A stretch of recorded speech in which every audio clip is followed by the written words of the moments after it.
Assalamualaikum warahmatullahi wabarakatuh. Perkenalkan nama saya Afina Faroza Pramana, NIM 23133033.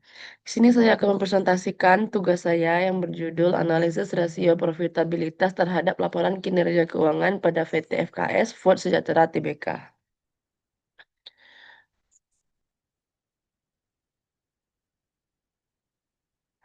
Latar belakangnya, perusahaan yang ingin bertahan dan berkembang pada umumnya memiliki tujuan untuk memperoleh keuntungan atau profit. Data keuangan di masa lalu maupun saat ini dianalisis untuk dapat mengetahui keberhasilan dan kegagalan perusahaan mengenai baik buruknya keadaan keuangan suatu perusahaan yang mencerminkan prestasi kinerja dalam periode tertentu. Setiap perusahaan harus berusaha menampilkan yang terbaik, baik dalam segi kinerja perusahaan dan strategi yang matang dalam manajemen keuangan. Rumusan masalahnya, yang pertama, bagaimana kinerja keuangan ditinjau dari net profit margin atau NPM pada PT FKS Food Sejahtera Tbk 2019 sampai 2024. Yang kedua, bagaimana kinerja keuangan ditinjau dari gross profit margin atau GPM pada PT FKS Food Sejahtera Tbk 2019 sampai 2024. Yang ketiga, bagaimana kinerja keuangan ditinjau dari return on equity atau ROE pada PT FKS Food Sejahtera Tbk 2019 sampai 2024. Yang keempat, bagaimana kinerja keuangan ditinjau dari return on asset atau ROA pada PT FKS Food Sejahtera Tbk 2019 sampai 2024. Pengertian kinerja keuangan. Kinerja keuangan merupakan definisi kesuksesan bisnis yang dapat dilihat sebagai hasil yang diperoleh atau dimiliki perusahaan untuk berbagai tindakan yang dilakukan oleh bisnis yang dilihat dari gambaran kondisi keuangan perusahaan pada suatu periode tertentu yang menyangkut aspek penghimpunan dana maupun penyaluran dana yang diukur dengan indikator kecukupan modal, likuiditas, dan profitabilitas. Tahapan dalam menganalisis kinerja keuangan terbagi dari 5. Yang pertama, melakukan review terhadap data laporan keuangan. Yang kedua, melakukan perhitungan. Yang ketiga, melakukan perbandingan terhadap hasil hitungan yang telah diperoleh. Yang keempat, melakukan penafsiran atau interpretation terhadap berbagai permasalahan. Yang kelima, mencari dan memberikan pemecahan masalah atau solution terhadap berbagai permasalahan yang ditemukan. Manfaat pengukuran kinerja keuangan ada 5. Yang pertama, untuk mengukur prestasi yang dicapai oleh suatu organisasi. Yang kedua, digunakan untuk melihat kinerja organisasi secara keseluruhan. Yang ketiga, dapat digunakan sebagai dasar penentuan strategi perusahaan untuk masa yang akan datang. Yang keempat, petunjuk dalam pembuat keputusan dan kegiatan organisasi. Yang kelima, sebagai dasar penentuan kebijaksanaan penanaman modal agar dapat meningkatkan efisiensi dan produktivitas perusahaan. Rasio keuangan adalah suatu proses membandingkan angka-angka yang terdapat dalam laporan keuangan dengan cara mengkontraskan suatu angka dengan angka yang lainnya dalam laporan keuangan yang sama atau dengan komponen lain yang terdapat dalam laporan keuangan. Perbandingan tersebut dapat menggunakan angka satu periode tunggal atau dari beberapa periode. Pembanding rasio keuangan ada 6. Yang pertama, angka-angka yang ada dalam tiap komponen laporan keuangan. Yang kedua, angka-angka yang ada dalam tiap jenis laporan keuangan. Yang ketiga, tahun masing-masing laporan keuangan untuk beberapa periode. Yang keempat, target rasio yang telah digunakan, yang telah dianggarkan dan ditetapkan perusahaan sebagai pedoman pencapaian tujuan. Yang kelima, standar industri yang digunakan untuk industri yang sama. Yang keenam, rasio keuangan pesaing pada usaha sejenis yang terdekat. Tujuan dan manfaat rasio keuangan. Yang pertama, untuk mengetahui posisi keuangan perusahaan dalam satu periode tertentu. Yang kedua, untuk mengetahui kelemahan-kelemahan apa saja yang menjadi kekurangan perusahaan. Yang ketiga, untuk mengetahui kekuatan-kekuatan yang dimiliki. Yang keempat, untuk mengetahui langkah-langkah perbaikan apa saja yang perlu dilakukan ke depan yang berkaitan dengan posisi keuangan perusahaan. Yang kelima, untuk melakukan penilaian kinerja. Penggolongan rasio keuangan ada 3, yaitu rasio neraca. Rasio neraca yaitu membandingkan angka-angka yang hanya bersumber dari neraca. Yang kedua, rasio laporan laba rugi, yaitu membandingkan angka-angka yang hanya bersumber dari laporan laba rugi. Yang ketiga, rasio antar laporan, yaitu membandingkan angka-angka yang hanya bersumber dari neraca dan laporan laba rugi. Analisis rasio profitabilitas. Rasio profitabilitas adalah rasio untuk mengevaluasi kapasitas bisnis untuk mencari keuntungan dan berfungsi sebagai pengukur efisiensi manajerial perusahaan. Tujuan dan manfaat rasio profitabilitas yang pertama tujuannya untuk mengukur atau menghitung laba yang diperoleh perusahaan dalam satu periode tertentu. Yang kedua, untuk menilai posisi laba perusahaan tahun sebelumnya dengan tahun sekarang. Yang ketiga, untuk menilai perkembangan laba dari waktu ke waktu. Yang keempat, untuk menilai besarnya laba bersih sesudah pajak dengan modal sendiri. Yang kelima, untuk mengukur produktivitas seluruh dana perusahaan yang digunakan baik modal pinjaman maupun modal sendiri. Manfaat dari rasio profitabilitas ini, yang pertama mengetahui besarnya tingkat laba yang diperoleh perusahaan dalam satu periode. Yang kedua, mengetahui posisi laba perusahaan tahun sebelumnya dengan tahun sekarang. Yang ketiga, mengetahui perkembangan laba dari waktu ke waktu. Mengetahui besarnya laba bersih sesudah pajak. Mengetahui produktivitasnya seluruh dana perusahaan. Faktor-faktor yang mempengaruhi profitabilitas ada empat. Yang pertama, aspek permodalan. Yang kedua, aspek kualitas aset. Yang ketiga, aspek pendapatan. Yang keempat, aspek likuiditas. Jenis-jenis rasio profitabilitas. Jenis-jenis rasio profitabilitas ada lima. Yang pertama, gross profit margin atau margin laba kotor. Yang kedua, net profit margin atau margin laba bersih. Yang ketiga, return on equity atau ROE. Yang keempat, return on asset atau ROA. Laba per lembar saham biasa atau earning per share of common stock, EPS. Tingkat profitabilitas PT Indofood Sukses Makmur Tbk. Berikut data GPM dari PT FKS Food Sejahtera Tbk.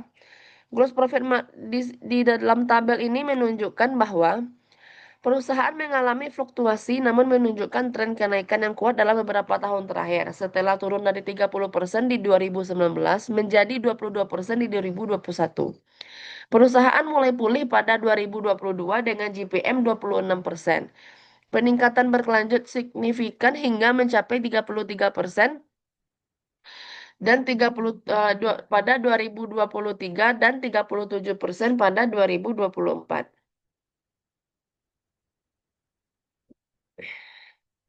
Pada 2024.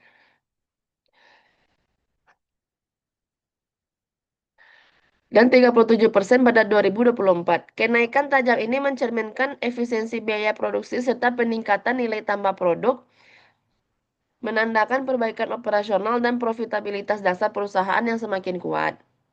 Lanjut, berikut data net profit margin dari PT FKS Food Sejahtera Tbk, net profit marginnya.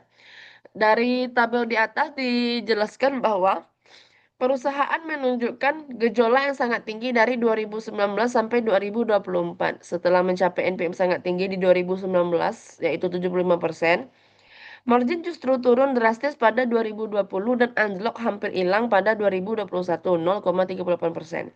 Menandakan tingginya beban usaha dibandingkan pendapatan.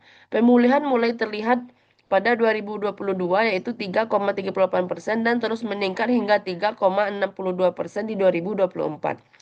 Meski belum kembali ke level 2019, tren kenaikan dari 2021 sampai 2024 menunjukkan adanya perbaikan efisiensi dan upaya pemulihan profitabilitas yang lebih berkelanjutan. Next. Return on Asset atau ROA. Berikut data ROA PT FKS Sejahtera Tbk. Dari data di atas, perusahaan mengalami fluktuasi ekstrem sepanjang 2019 sampai 2024. Setelah mencatat kinerja sangat tinggi pada 2019 yaitu 73,01%, ROA turun tajam pada 2020 yaitu 50,13% dan mencapai titik terburuk pada 2021 yaitu 0,80%.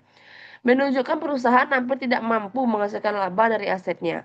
Pemulihan mulai terlihat pada 2022 yaitu 3,01% dan berkelanjut pada 2023 2,74% serta meningkatkan lagi pada 2024 4,99%.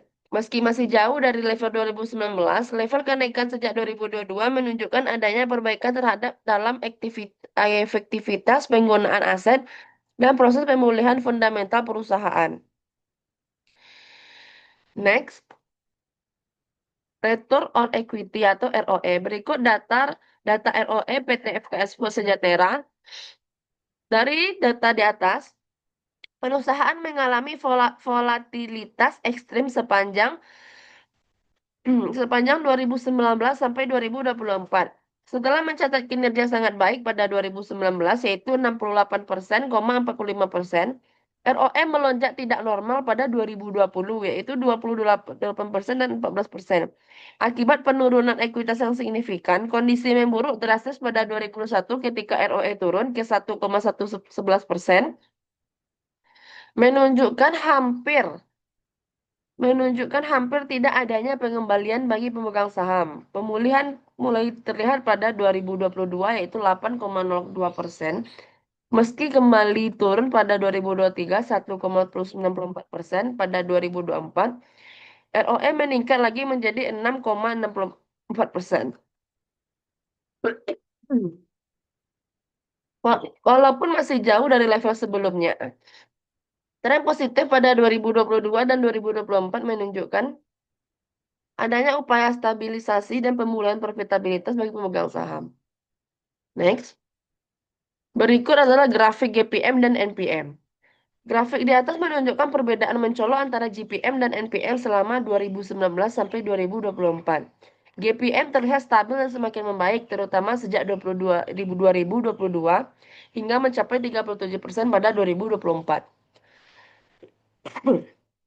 Menandakan efisiensi pengolahan biaya produksi yang kuat, sebaiknya NPM mengalami volatilitas ekstrim dengan lonjakan yang sangat tinggi pada awal periode dan penurunan tajam hingga hampir 0% pada 2021. Akibatnya besarnya beban operasional dan non-operasional. Namun, GAP antara GPM dan MPM mulai menyempit pada 2023 hingga 2024, menunjukkan perbaikan signifikan dalam efisiensi biaya. Secara keseluruhan, perusahaan menunjukkan pemulihan profitabilitas yang positif dan semakin stabil. Next, berikut grafik ROA dan ROE. Grafik di atas menunjukkan dinamika profitabilitas yang sangat kontras pada ROA dan ROE. Setelah mencapai puncak kinerja pada 2019 hingga 2020, dengan ROA tinggi dan ROE yang melonjak drastis, perusahaan mengalami kemerosotan sangat tajam pada 2021. Saat kedua rasio hampir menyentuh titik nol, kondisi ini menggambarkan hilangnya kemampuan perusahaan dalam menghasilkan laba dari aset maupun modal pemegang saham. Namun, sejak 2022 hingga 2024, terjadi pemulihan yang konsisten. ROA dan ROE sama-sama menunjukkan tren kenaikan stabil, menandakan adanya perbaikan struktural dan penguatan kembali efektivitas manajemen dalam mengelola sumber daya. Meskipun belum kembali ke level keemasan, arah pemulihan ini menunjukkan fondasi profitabilitas yang semakin sehat dan berkelanjutan. Next.